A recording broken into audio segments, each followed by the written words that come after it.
أتوب إليك من طبع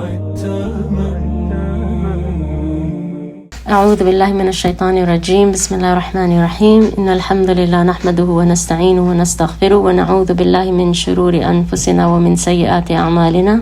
من يهده الله فلا مضل له ومن يضلل فلا هادي له.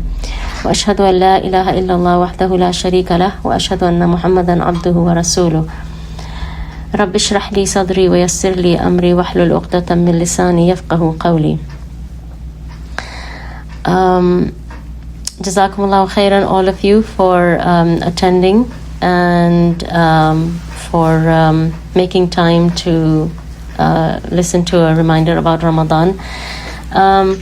As is my tradition, I tried really hard to find a speaker, a guest speaker for Ramadan, because I wanted to do 2 Ramadan reminders. So usually we invite 2 different people to come and speak to us about Ramadan. But subhanallah, qadarallah, I was not able to find 2 speakers, so it had to be me doing the reminder for all of you. So I hope Allah subhanahu wa ta'ala puts barakah in this and blesses this and makes it beneficial for all of us, inshallah. So we'll start, inshallah, with the recitation from the Quran. As you know, the title is an ayah from the Quran. So I will just read this and I will try to translate it for you, inshallah. أعوذ بالله من الشيطان الرجيم. بسم الله الرحمن الرحيم. يا أيها المزمل قم الليل إلا قليلا نصفه أو انقص منه قليلا أو زد عليه ورتل القرآن ترتيلا إنا سنلقي عليك قولا ثقيلا إن ناشية الليل هي أشد وطعا وأقوم قيلا إن لك في النهار سبحا طويلا واذكر اسم ربك وتبتل إليه تبتيلا رب المشرق والمغرب لا إله إلا هو فاتخذه وكيلا واصبر على ما يقولون واهجرهم هجرا جميلا.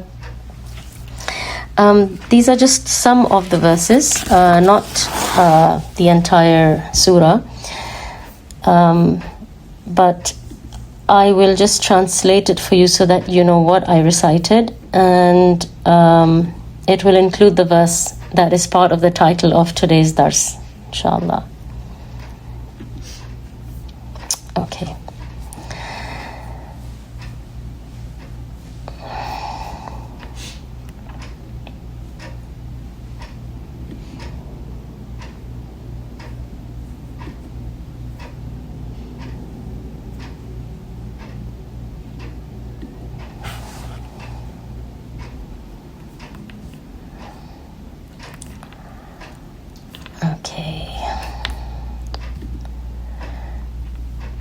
So it starts by saying, Ya ayyuhal muzammil, O you wrapped in your clothes.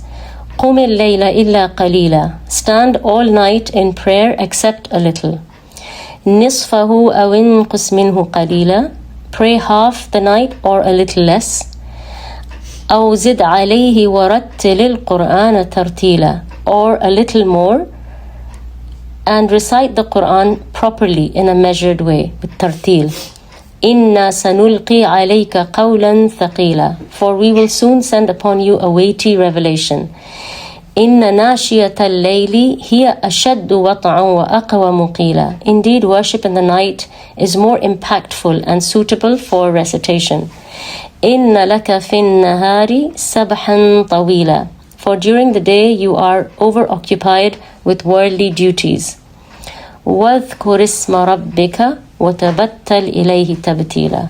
Always remember the name of your Lord and devote yourself to Him wholeheartedly. رَبُّ الْمَشْرِقِ وَالْمَغْرِبِ لَا إِلَهَ إِلَّا هُوَ فَاتَّخِذْهُ وَكِيلًا.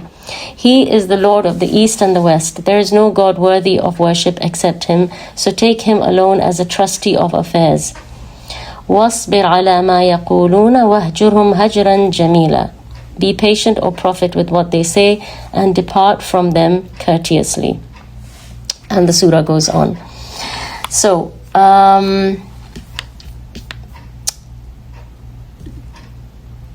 وَتَبَتَّلْ إِلَيْهِ تَبْتِيلًا is the focus of our lesson today. And I think every Ramadan, my Ramadan reminder sort of revolves around, certain things that I have been focusing on, or certain things that have become, very central in my life, or, that I find, the focus on those things to be more than on other things. But this is a topic that is really, really close to my heart, and it's something that, inshallah, I hope that it affects all of us, and it resonates with all of us. So the first thing I want to talk about is the meaning of the word tabattul. So this ayah is saying, وَتَبَتَّلْ إِلَيْهِ تَبْتِيلًا, and devote yourself to Allah wholeheartedly. The word tabattul, it means to cut off, or to detach, or to separate. Okay? And these meanings, the meanings of this word, they are critical in trying to understand, the message that Allah subhanahu wa ta'ala is conveying to us, and you could say like the instruction, or the that is being given to us as believers. So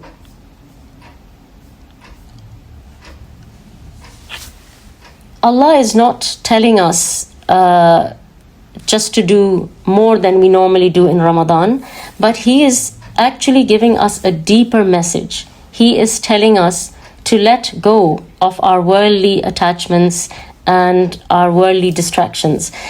And as you know, Ramadan is usually seen as a very social month, right? You go out for Taraweeh, you might meet people for iftar, people also meet each other at suhoor time, and there's a lot of social gatherings and socializing that happens in Ramadan, which is not really what the Ramadan is about, but you do end up meeting or seeing a lot of people more than you would outside Ramadan, because you're going to the masjid more regularly. Ramadan, this ayah is not telling you to cut yourself completely off, like when Allah is saying وَتَبَتَّلْ إِلَيْهِ تَبْتِيلًا, and when, as we said, the word tabattul means to cut off or to detach yourself. It doesn't necessarily mean completely cut off from your family, cut off from your neighbors, cut off from your relatives or your friends. But what it does mean is to internally cut away from all these things.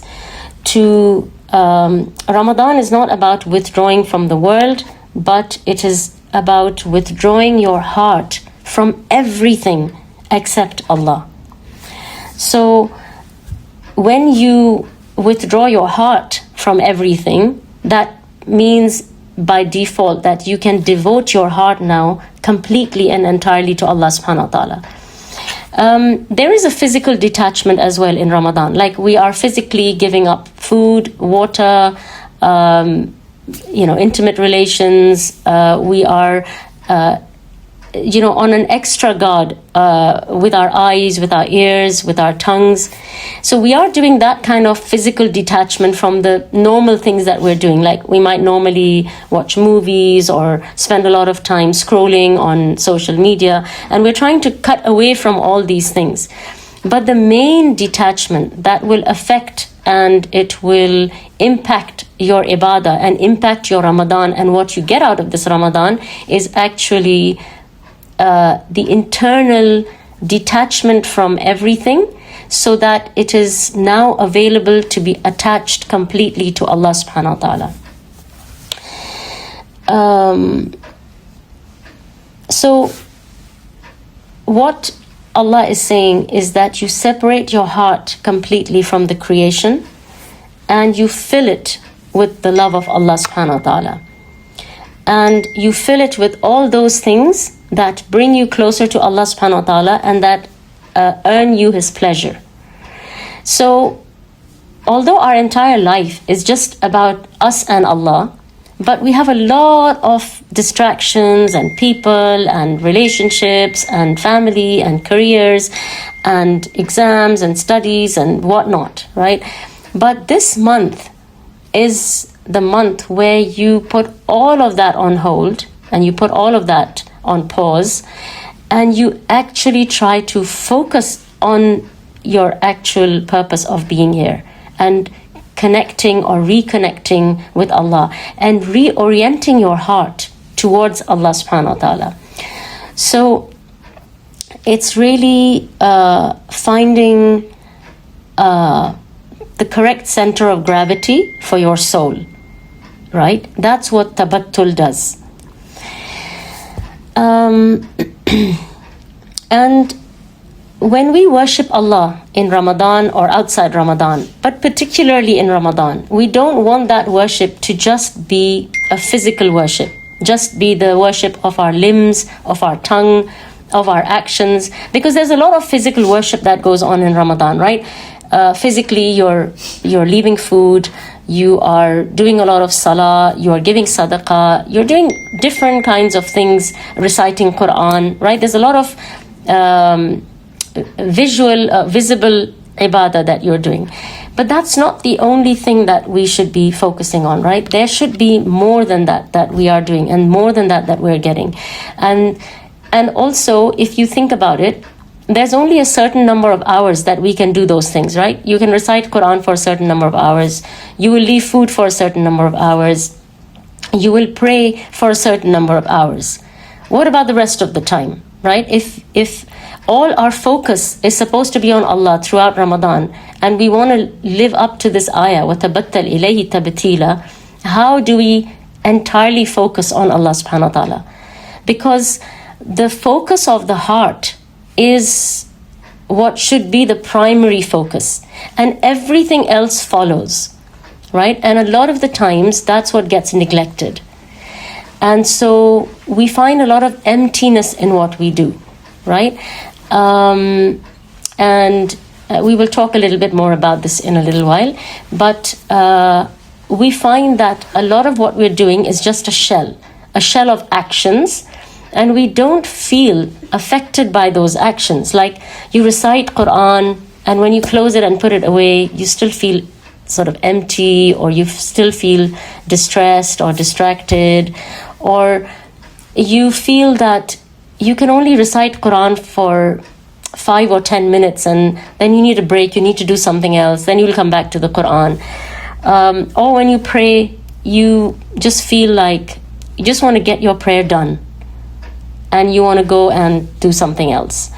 Or when you're praying Taraweeh, you're just waiting for it to finish. Or even going for Taraweeh, you're thinking, why don't I pray Taraweeh at home today? That's good as well. Or, you're trying to find ways to reduce that connection or that closeness with Allah subhanahu wa ta'ala. And you don't realize it because you're not consciously doing that. None of us will consciously say, oh, I want to just move myself a little away from Allah subhanahu wa ta'ala. None of us will admit to that or say that or agree that we're trying to do that. But what we are actually doing is we are withdrawing ourselves away from Allah rather than moving closer to Allah subhanahu wa ta'ala. And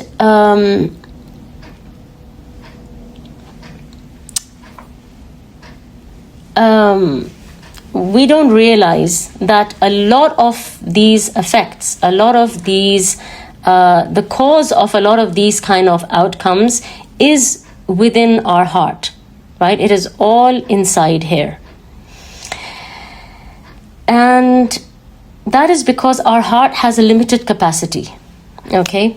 And so I will speak to you about 3 things today, and I will circle back to وَتَبَتَّلْ إِلَيْهِ تَبْتِيلًا. So I wanted to start by explaining to you what this ayah means and why I selected this as a title, and why this should be so critical for us throughout our life, but especially during Ramadan, which is a month for our souls. Like the entire year is for our body, right? We go out, we do holidays, we spend time with family, spouses, parents, eat, drink, party, socialize, whatever, right? This is the month where our soul gets the focus. And for the soul to get the focus, we have to focus on our heart. So, what is this inner detachment I'm talking about? And why is it that a lot of us, we find tabattul challenging, right? We find tabattul is not something that comes easily to us, right? Just wanting to spend time with Allah alone, just attaching our heart to Allah, or craving closeness and solitude with Allah subhanahu wa ta'ala. This is not something that a lot of people know how to do or want to do.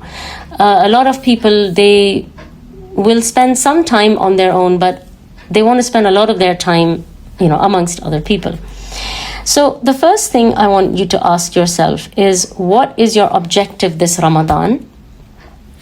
Because we should not embark on anything without knowing why we're doing it, right?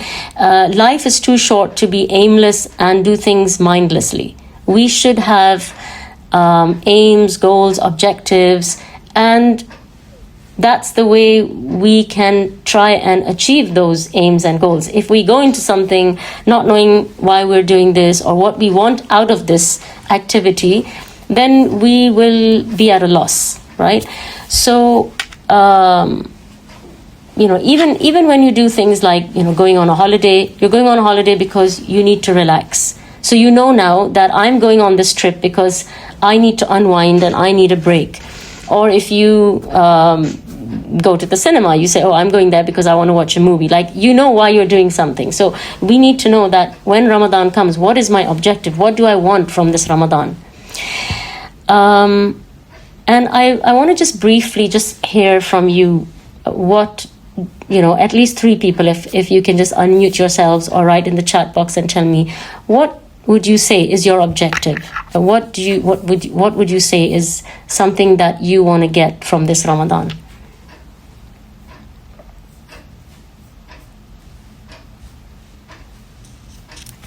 Anyone? You can either raise your hand or... Okay, so someone said stronger iman and forgiveness. Anyone else? Yes? Ibrahim? Well, I want to try and finish the Quran. Okay. And do all such things. Okay. And someone said self-control. So someone wants to recite more Quran. So they want to become closer to the Quran. Mm-hmm. Patience, fasting. Okay, so someone said that they wanted to have patience in fasting. Understand Quran with meaning. Mm-hmm. Okay, so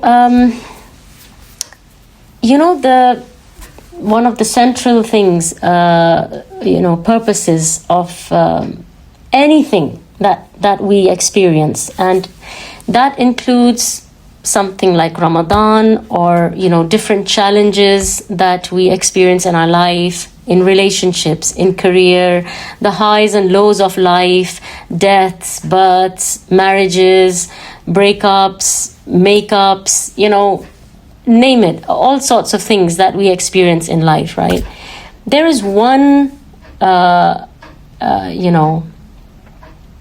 every issue we face has one purpose, and it is to bring us closer to Allah subhanahu wa ta'ala. Okay? Every single situation, it's there to bring us closer to Allah. Like sometimes you might think that, oh, you know, why did this curveball come into my life? Everything is there to bring you closer to Allah subhanahu wa ta'ala. And that is one of the main objectives of Ramadan. It is to bring you closer to Allah subhanahu wa ta'ala. And there are different ways for that to happen. So the ibadas and the way we try to come close to Allah, there are different things we can do. We can give sadaqah, we can recite Quran, we can be kind to each other, we can help each other, we can feed each other, we can fast, we can, like, different things that you do. So there are different modalities, but the end goal is the same. It's meant to bring you closer to Allah. A challenge that you face in your life, a relationship that goes wrong, a death that you have to endure, an illness that you have to undergo. Everything that you experience is meant to bring you closer to Allah. And if it takes you further away from Allah subhanahu wa ta'ala, then we have a lot of work to do, right? And we don't realize this as we go through our lives, okay? And we get distracted by the different aspects of, you know, different situations, and we think, oh, you know, maybe I have to do this, or maybe this is something that I need to get out of this. But it's as, you know, straightforward as that. It's to bring you closer to Allah subhanahu wa ta'ala. It's to keep you connected. And if you're not connected to Allah, it's to connect you to Allah subhanahu wa ta'ala.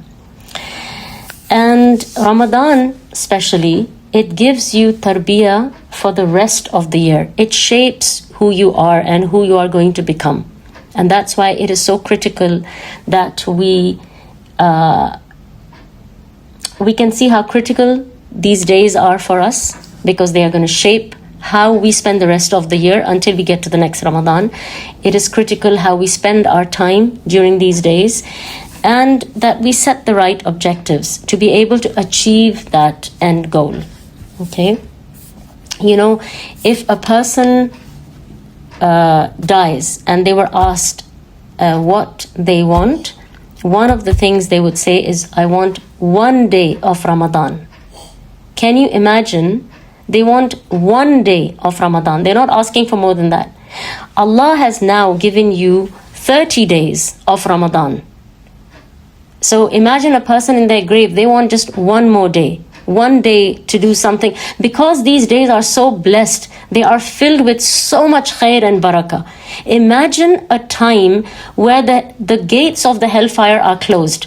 When you close something, that means you are restricting access to that place, right?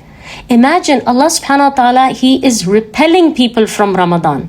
When you close a door, you are turning someone away from that place, right? So imagine Allah subhanahu wa ta'ala has closed the door. He's everything is trying to turn you away, far away from the hellfire. And Allah has opened the doors of Jannah. When you open the door to something, you're welcoming someone, you're admitting someone, you're inviting someone in. So imagine Allah subhanahu wa ta'ala has changed the dynamics of the universe for this month. So it is such a blessed time, so that each day, each hour, each minute of this month is so precious.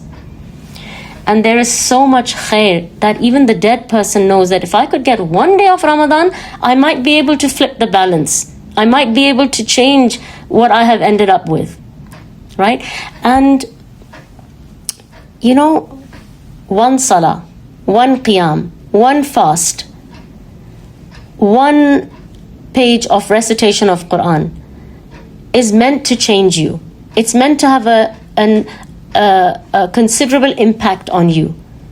Imagine 30 days of qiyam, siyam, sadaqah, Quran. It should be transformational.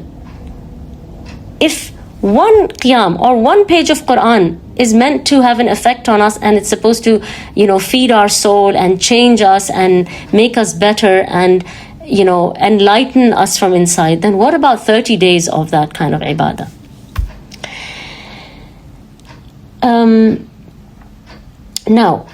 why is it that this ibadah and this tabattul that we are trying to achieve, this kind of detaching ourselves from the dunya, from our current situation, and attaching ourselves to Allah subhanahu wa ta'ala, why are we struggling with this so much?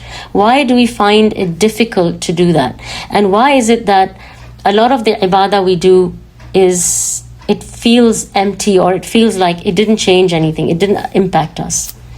Because as I said to you earlier, that the heart has a certain capacity, right? It has a limited capacity, and there's only so much that it can contain at a time.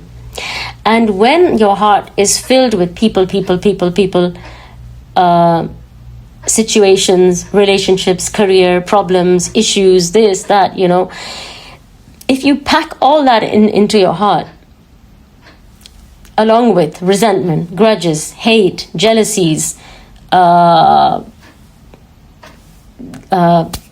whatever other kind of tendencies we have, that are not very pleasant or very good, there's no place for Allah subhanahu wa ta'ala.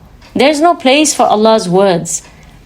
The ibadah that we're doing, it can't enter a place which is already filled with so many other unnecessary things.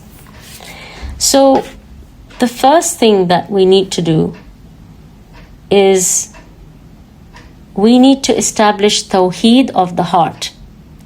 So we understand tawheed in terms of our belief that we only worship Allah, right? We make dua only to Allah. We fast only for Allah. We recite Quran only for Allah's pleasure.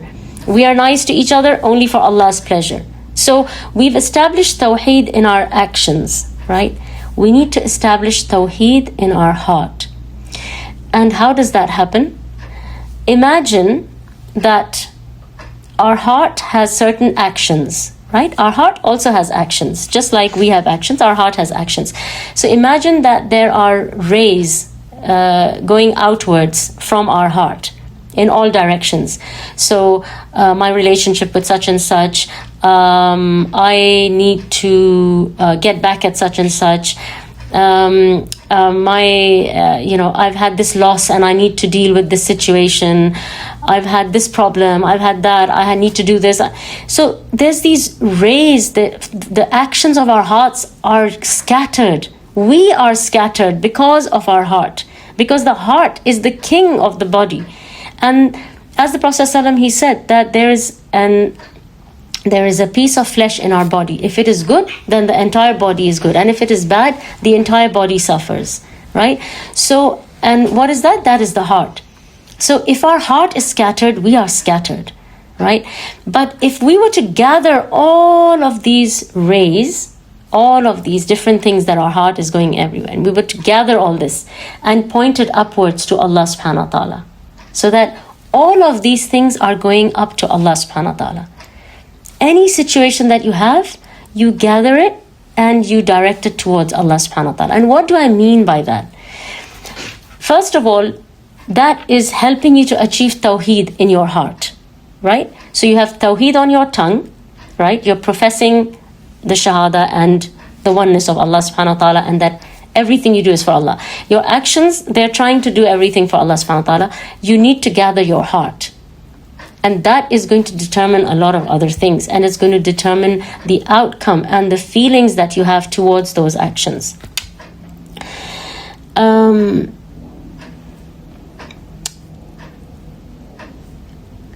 So the reason we lack khushu, the reason we lack connection with Allah, the reason we lack ikhlas and sidq and a lot of these things that we really want, but we're not able to achieve them or establish them, is because of this scattered nature of our heart. Okay? And when you gather all this and make it purely for Allah, and you gather it and you turn it towards Allah subhanahu wa ta'ala, all your hopes are from Allah. All your aspirations are from Allah. All your expectations are from Allah. Nothing from the people. cut yourself off from those situations, those people, those relationships, those challenges that are draining you, that are, they are literally, sapping this energy out of you, which should be going towards, something beneficial. It's all just being drained in all these different directions. So direct all your hopes and expectations and everything towards Allah subhanahu wa ta'ala.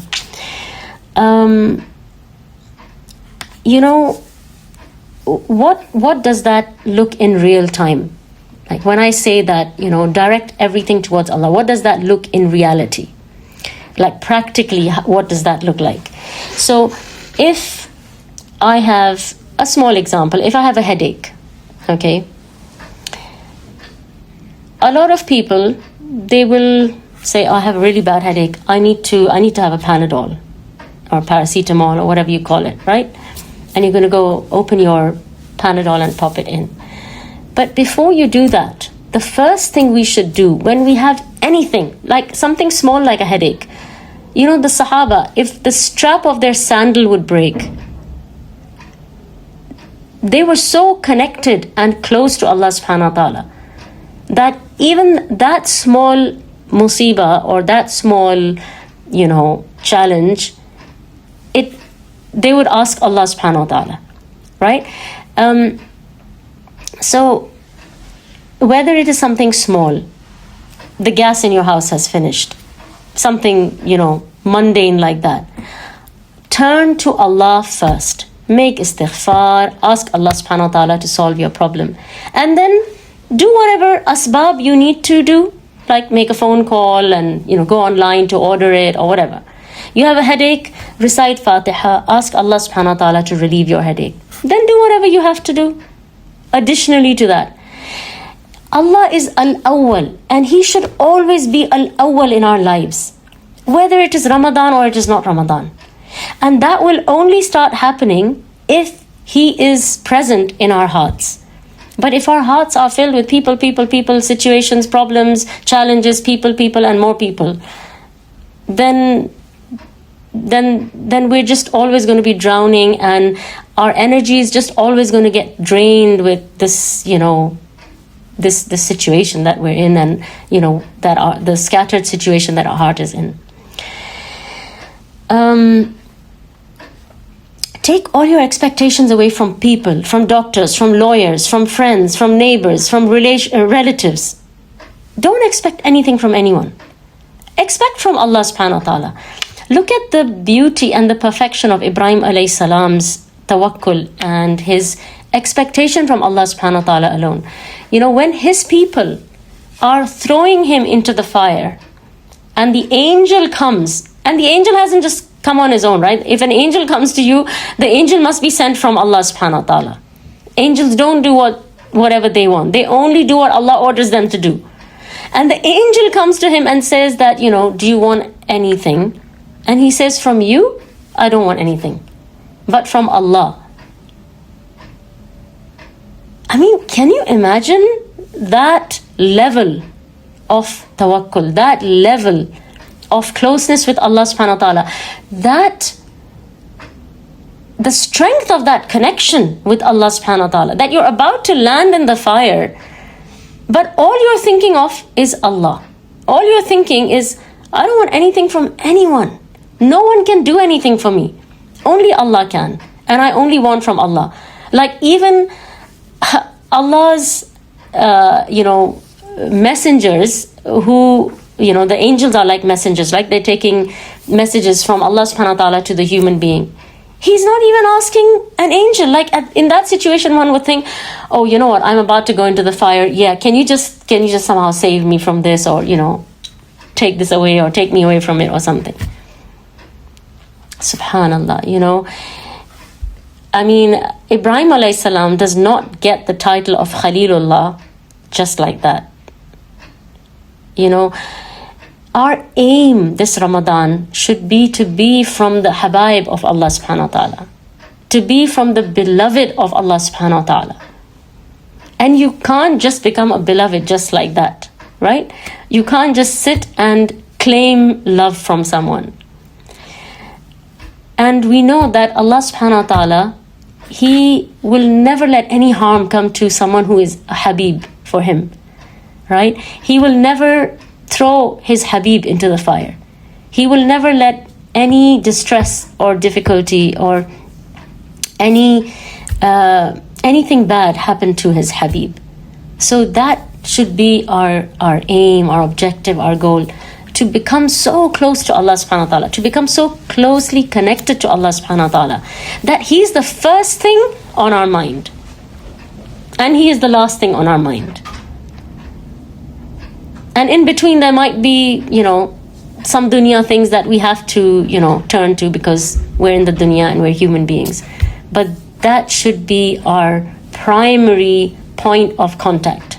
Allah. Anything happens, anytime. From the time you wake up in the morning, ask Allah to facilitate your affairs. Ask Allah to let this day go smoothly. Ask Allah subhanahu wa ta'ala to guide your tongue, to guide your actions, to guide your mind, to guide your decisions, to guide your heart, to guide your soul. Constantly ask Allah, beg Allah, ask Allah.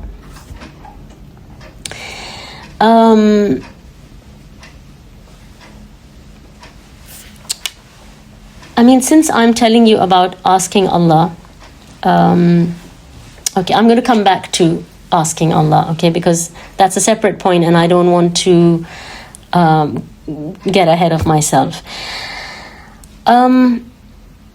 Keep your heart pure. Keep your heart clean. Okay.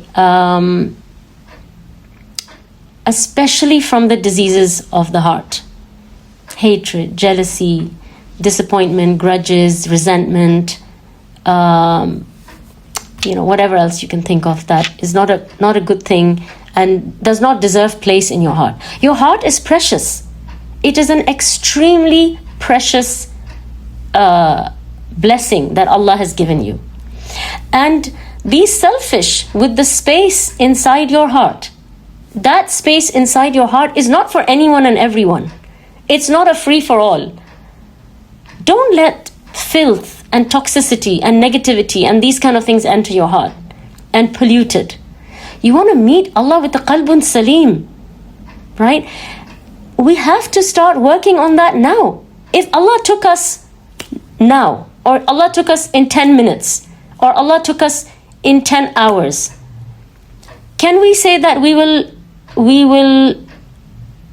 be resurrected, and when we get our heart back, because our heart will be exactly how we left it, right? We will find our heart exactly in the form that it was in when we left this world. The body, it will disintegrate and Allah will give us a new body, right? When we are resurrected, we will have a new body because we would have disintegrated in the grave. But our heart, our soul is the same. You are stuck with your soul. The state in which it leaves is the state in which you will find it. When you are resurrected, that's how you will find your soul. Can we say that we will find a qalbun salim? Can we say that we will find a soul that we are happy to see, happy to meet, a soul that is in a state that, makes us happy to be reunited with it? Or are we going to see that soul and think, oh my God, I had so much work to do and I wasted my time and I didn't do the work that I had to do. This internal work is critical. It is absolutely critical. And if we don't do this internal work, we can't benefit from the external actions that we are doing. Those external actions will benefit us once we do the internal work, because our iman has to shine from the inside out, right? We say this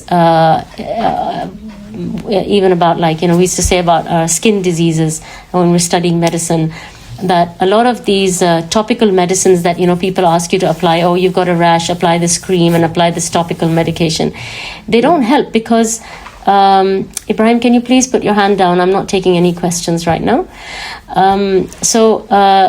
we always used to say that with the skin, it's an excretory organ, just like, the kidneys. And if you want to treat what is coming out of the skin, you have to treat it from the inside out. And that's exactly the situation with our actions. If our actions are failing us in like having an impact on us, that's because we haven't done the inside work, and we need to do that inside work so that we can actually enjoy those external actions. Because once you have done that inside work, once you have filled your heart with Allah subhanahu wa ta'ala, and you have removed all these unnecessary things, all the unnecessary people, situations, relationships, problems, challenges, whatever you had, right?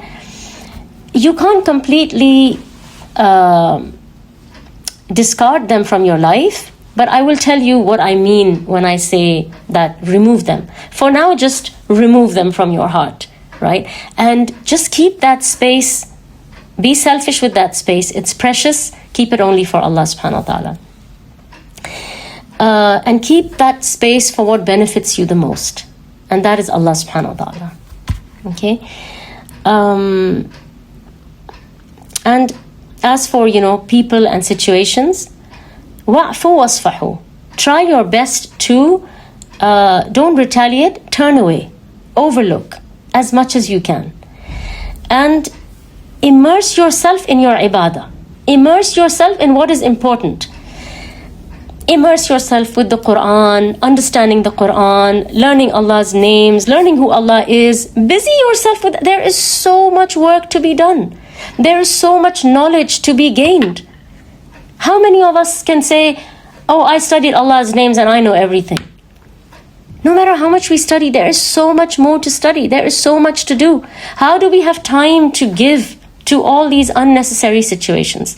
So busy yourself so much until, all these other things, they become like, you get to a point where you don't even care about those things anymore.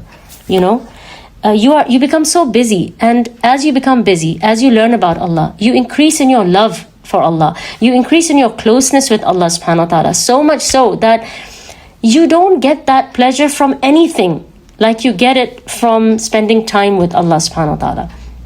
Whether it is learning about Him, reciting the Quran, reciting His words, or doing salah, or doing anything that brings you closer to Allah subhanahu wa ta'ala. Nothing brings you that pleasure that situation brings you, where you are trying to come closer to Allah subhanahu wa ta'ala.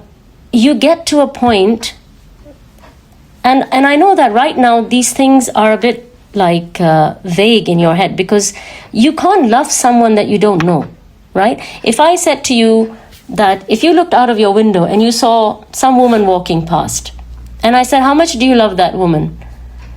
You're going to say, I'm indifferent to that woman. Why? Because you don't know her. You don't know who she is. You don't know anything about her. Right? So you can't love someone you don't even know. It's when you get to know people, or you get to know someone, you get to see different aspects of their personality, and you start saying, oh, I really like this person. Allah subhanahu wa ta'ala, there is so much to learn about Him. We don't know Him. We don't know who He is. We are trying to love Him, and we love Him for the gifts that He has given us in our life. But when you get to know who Allah is, through His names, through His asma wa sifat, it is an amazing journey, and it is an amazing feeling of closeness and connection that you just cannot grasp until you get to that stage. And when you get to that stage, a lot of ibadah is about love. That's why we need to understand love. We need to discuss love. We need to understand one of the reasons we are not able to find that connection with Allah is because we're lacking in that love. Like, there's a friend of mine I connected with. She's an old friend, and I hadn't been in touch with her for a while. But when I used to meet her, we used to have a really nice time. We could talk for hours, and, we got along really well with each other. And then recently I just sent her just a quick salam. It was like after many months that I sent her a message. And then she sent me a message back, and then we were just like, we spent the whole day sending each other messages, in between whatever we were doing. And then I just said to her, I said, I really miss speaking to you. I really miss spending time with you. And I know that if, for example, she said, oh, I'm coming to Riyadh next week, I would be thrilled. I would, cancel other appointments. I would free up time. I would, cook something special. And I would savor those few hours that I would get to spend with her, because I know that she's only going to spend those few hours and then she's going to go, right? And I would try that during those hours that I'm spending with her, I wouldn't be checking messages. I wouldn't say, oh, I want to actually go and look at the flowers outside, or, I want to go and I want to just scroll through TikTok now. I wouldn't waste any minutes.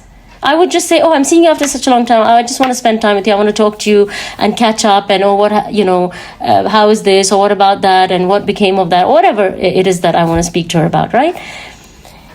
This is how you behave when you love someone. And when she would say, oh, my driver is here now, I have to go, I wouldn't be jumping for joy. I would say, oh, I wish you could have stayed a bit longer. When are you going to come again? This is how we behave when we really love someone, or we really enjoy spending time with them. Like, from the time she said, oh, I'm going to come next week, I'm waiting now. I'm counting the days until, it's the day for her to come. I'm planning a menu. I'm planning what I'm going to do, all the things I want to talk to her about. This is how we behave when we enjoy something and we connect with someone and we really love them, right? Do we feel like this about our salah? Do we look forward that, oh, I can't wait, I've prayed Isha now, I can't wait for Fajr, or I can't wait to do Qiyam tonight when I'm going to stand and I'm going to do some more salah? Or is it just something that we say, it's salah time, I need to go and pray? I even heard recently in a talk about a sister who, Ibrahim, no questions right now, please. I recently even heard about a sister who sets a reminder on her phone, or like some kind of an alarm that goes off when it's salah time, to remind her that she needs to get up and pray. And it'll keep going until she gets up, because she wants to try and train herself to pray in the early time, which is a good thing. But I'm just saying that connection just works differently. You look forward to it. You can't wait to get there. Like, now we pray so that we can get salah out of the way and get on with our day. We want to get to a point where we want to get our day out of the way so that we can pray. And I can spend more time praying today because I don't have to get back to anything. I look forward to my salah. I enjoy it so much. If you get one salah that you enjoyed, that you felt you connected with Allah in that salah, it's like you won the lottery. That's how you should be feeling. You should be feeling over the moon. You should be thinking, this is one of my best days, because I really got something from that salah. I feel like I connected, I focused in that salah.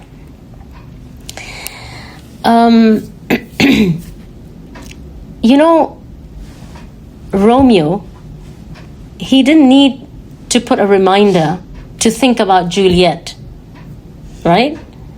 Juliet just didn't leave his mind. She didn't leave his heart.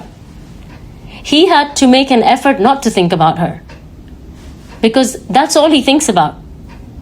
All the time it's just Juliet, Juliet, Juliet. His life revolves, he worships Juliet.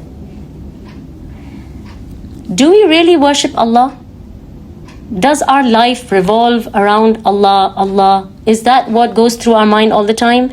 Is that what occupies our heart and our thoughts? Or is it people, relationships, people, challenges, situations, careers, problems, this, that?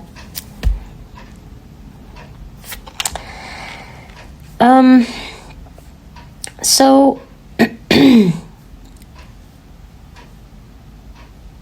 Ramadan should feel like you are running into the arms of someone who you have been dying to spend time with.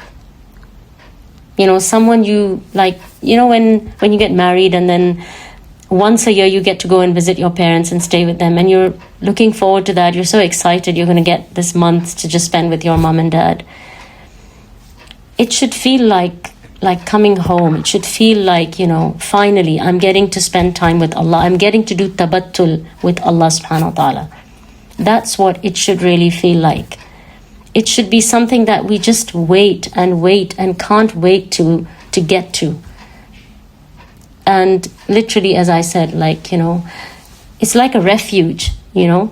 You've had all these things that you've had to deal with throughout the year. And life is unpleasantness, challenges, ups, downs, difficulty, sadness, grief, pain, hurt, disappointment. And there are nice things in life, but there's a lot of those things as well that I've just mentioned. And coming to Ramadan, it's like a refuge. It's like a safe haven, you know. So we've talked about that's important to empty the heart from the inside, from all these unnecessary things.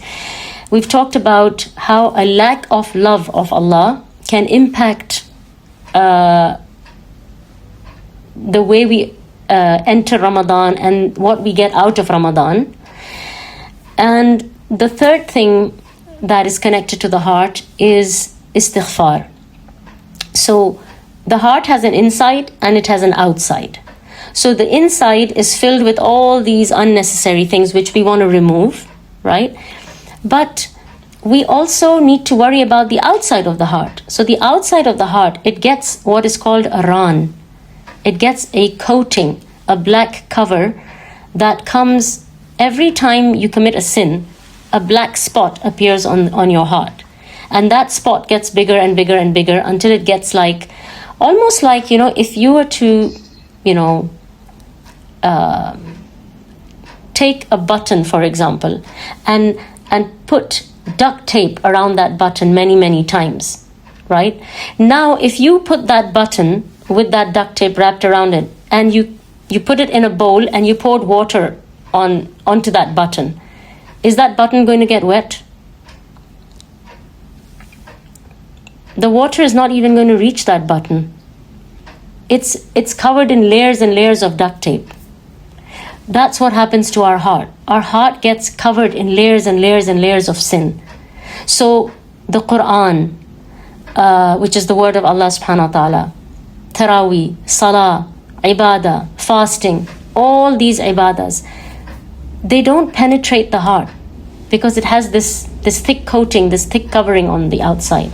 So we need to make istighfar, and istighfar removes this coating. It removes this cover. It removes this ran, which is covering the heart and preventing any khair, anything from entering inside, anything from affecting it. When we remove this coating, that's when the word of Allah can actually touch our heart. It can have an effect on us. That's when the heart softens and the tears flow without you even making an effort. It's not possible that the words of Allah, they touch a heart and it has no effect on it. It's impossible. It will only happen when the heart is covered in so many layers that the words of Allah are not able to touch that heart. You know, you hear from some people, they say, I just can't cry. I just don't, you know, I try. Some people make an effort to cry. But that's because the Quran is not touching your heart.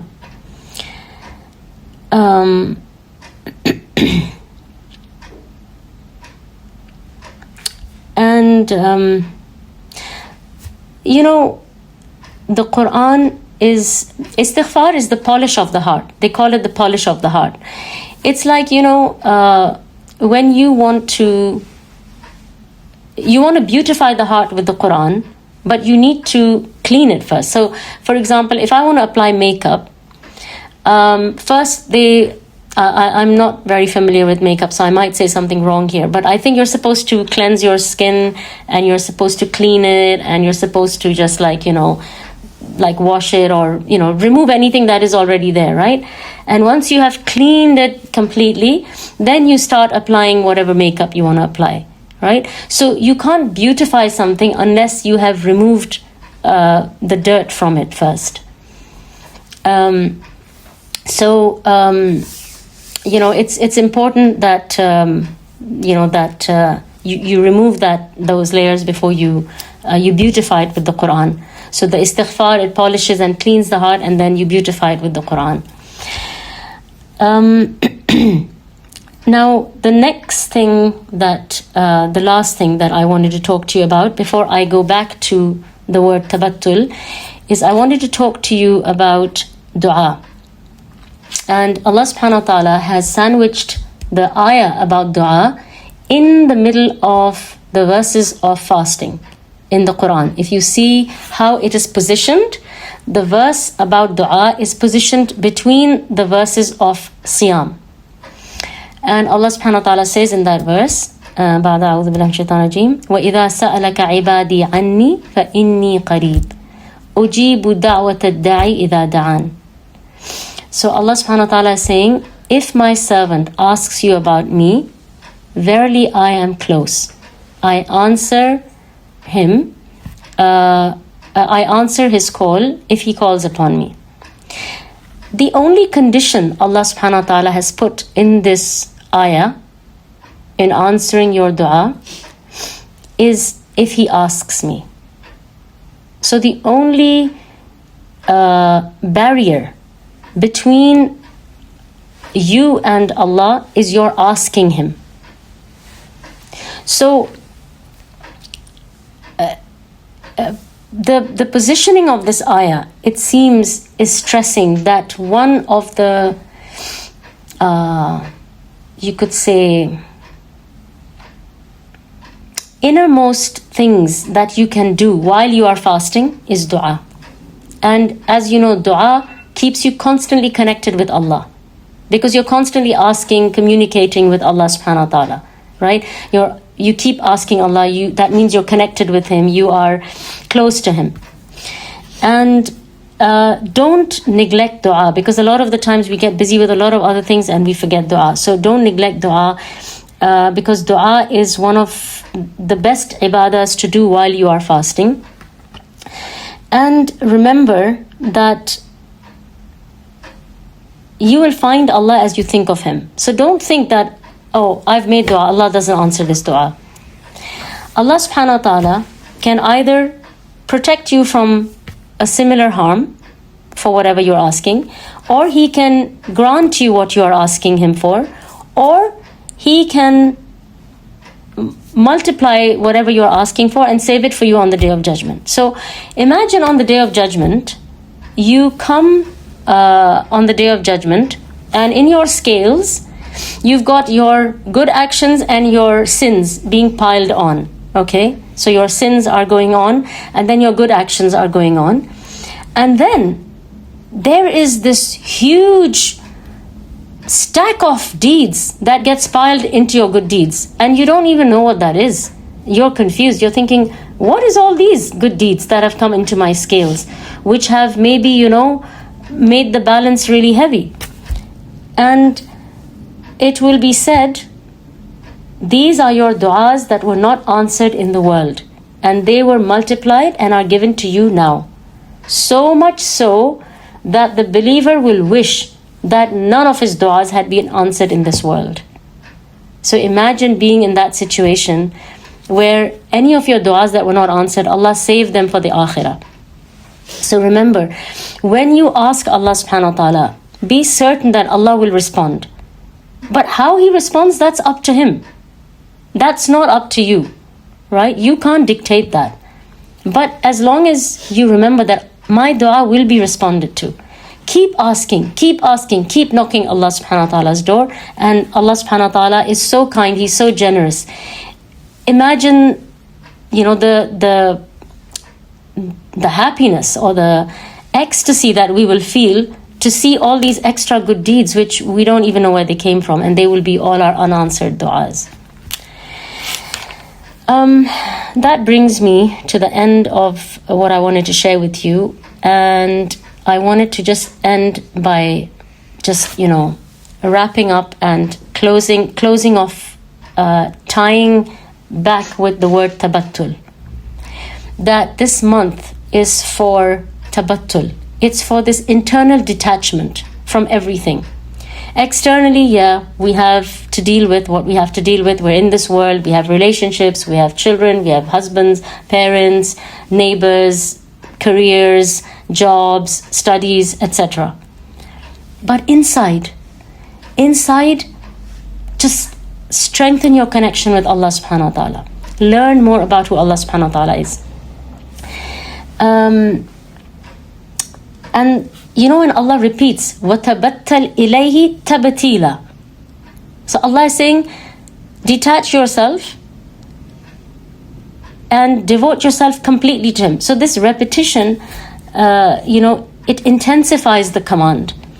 It's saying not a partial devotion, not occasional focus, but total, deliberate, exclusive turning to Allah subhanahu wa ta'ala. So as I said to you, I will tell you later, what does that mean in real life when I talk about relationships and people and things like that. As I said to you, keep your dependencies and your attachment with Allah subhanahu wa ta'ala, not on the people. Because people disappoint you, people let you down, and it breaks your heart. But Allah subhanahu wa ta'ala, He will never break your heart. So don't expect from people. At-Tabari, he says, free yourself for Allah with sincerity in worship and dua, and detach yourself from dependence on anything other than Him. Depend entirely on Allah. Rely entirely on Allah. Expect entirely from Allah. Some of the benefits of tabattul. This kind of inner devotion and inner focus on Allah subhanahu wa ta'ala, it strengthens you, right? When you free yourself from people and from external things, you feel like you've broken shackles and you feel like a free person.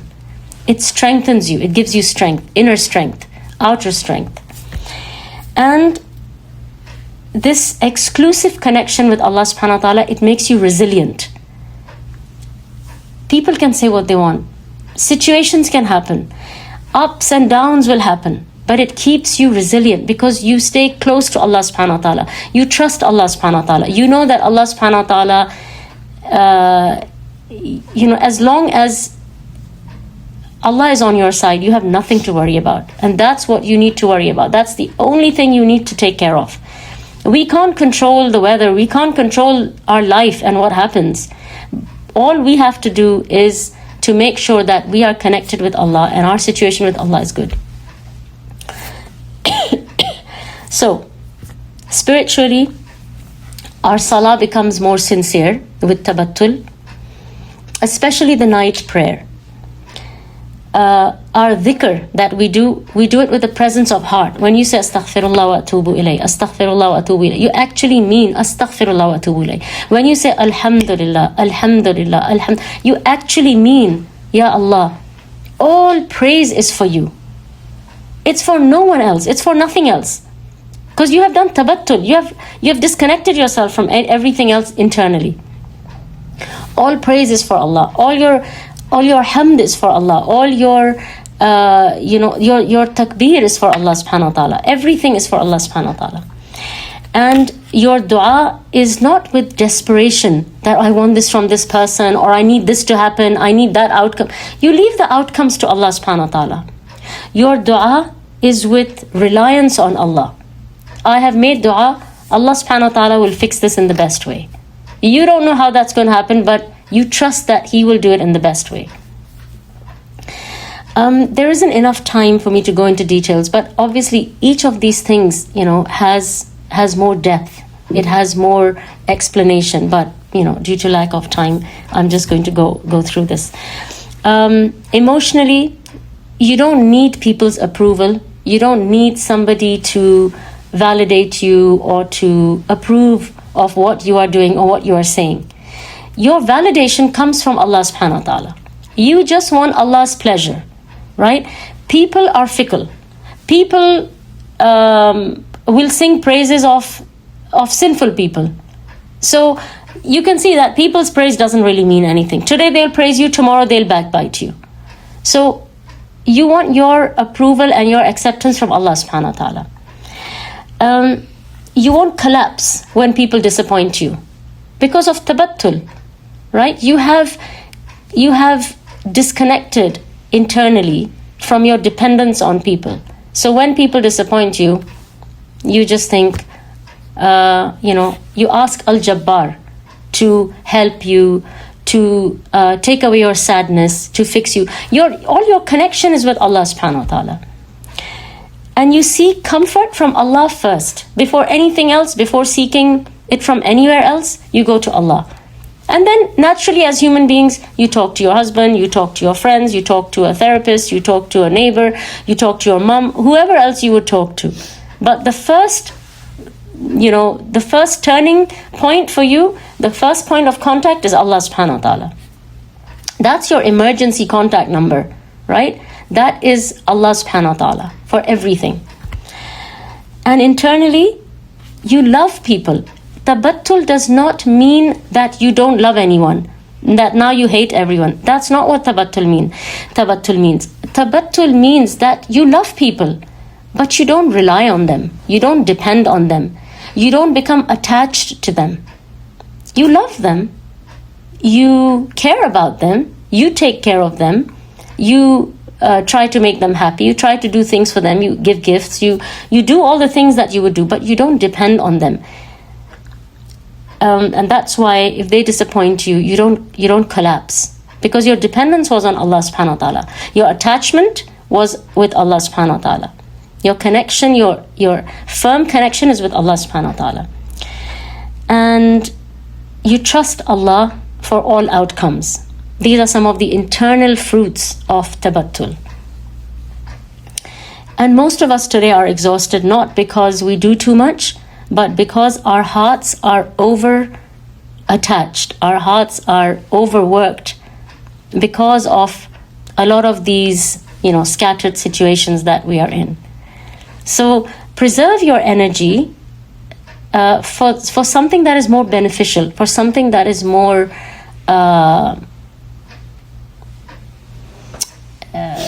something that will bring you closer to Allah subhanahu wa ta'ala.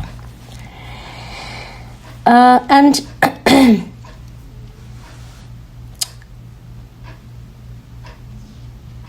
your heart is not designed to be plugged into everything. Your heart is designed to be plugged into Allah subhanahu wa ta'ala. And that's why when we plug our heart into so many people and relationships and situations, then we just feel like, I'm going to collapse under the weight of all these things. Because our heart was not designed for that. Our heart is just designed to be plugged into Allah subhanahu wa ta'ala. And tabattul is not emotional numbness. Okay? It is emotional re-anchoring, recentering, reorientation. Okay? Practically, you will still love people, you will still care, you will still show up, but your emotional oxygen comes from Allah. It does not come from how other people respond or how other people behave. So when you come out of Ramadan, you will have the same tests, you will have the same relationships, you will have the same challenges, but you will have a different center of gravity. Because you have learned to connect and attach yourself and anchor yourself with Allah subhanahu wa ta'ala and not with anything else. So tabattul does not remove love, it removes instability and false attachments and unhealthy, relationships or connections. And we can't achieve anything without Allah subhanahu wa ta'ala. We cannot even ask Allah's help without His help. So to achieve these objectives, to achieve closeness to Allah subhanahu wa ta'ala, to be able to love Allah subhanahu wa ta'ala, and to be able to gain Allah's love, we need Allah's help. And so we ask Allah subhanahu wa ta'ala that He helps us to reach Ramadan. We ask Allah subhanahu wa ta'ala that He helps us to achieve this kind of tabattul, which is pleasing to Him.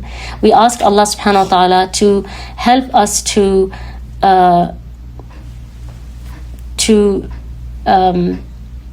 adjust our focus on that which is more beneficial for us.